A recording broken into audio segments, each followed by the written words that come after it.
Well, I think that you can't reform human nature. So what we have to do then is dematerialize the culture in some way.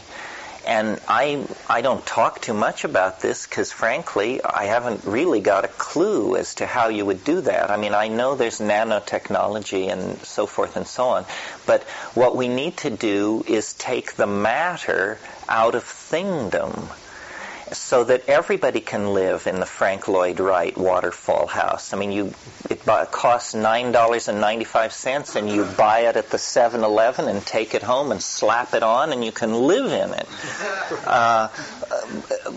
So that's why I'm interested. That's why in spite of my nature boy thrust in most contexts, I'm very interested in virtual reality and the idea of making the imagination explicit or interiorizing the exterior world.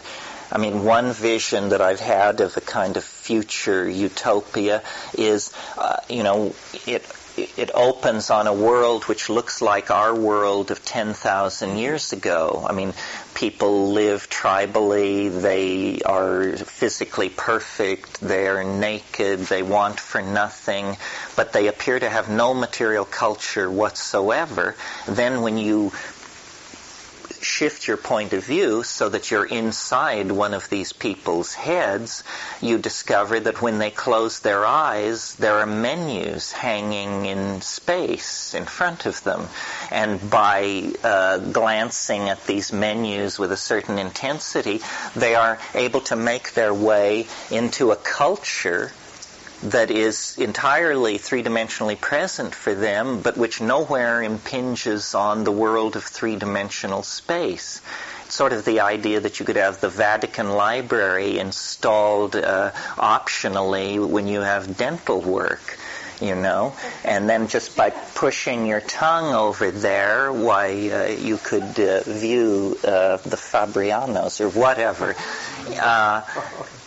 I don't think this is that far-fetched. I mean, a lot of money is going toward this.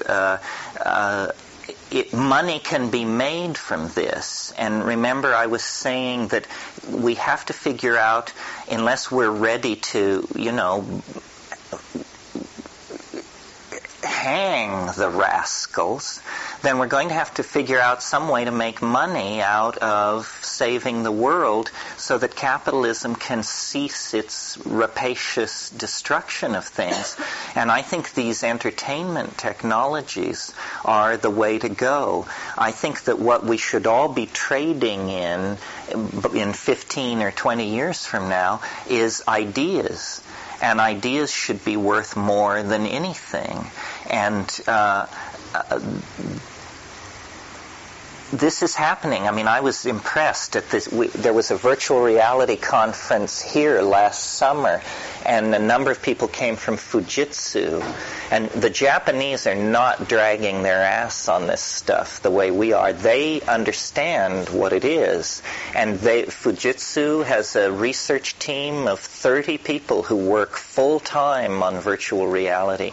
And their data sampling rates and their equipment was far superior to anything here. The Japanese culture is an excellent model for this future that we're trying to move into, because what the Japanese seem to understand that nobody else understands is they've had centuries of experience with limited resource management. And, our style is, cut it down, dig it out, and when it's gone, move on. And now we're at the end of our rope with that. We have to manage this thing like a spaceship, limited resources.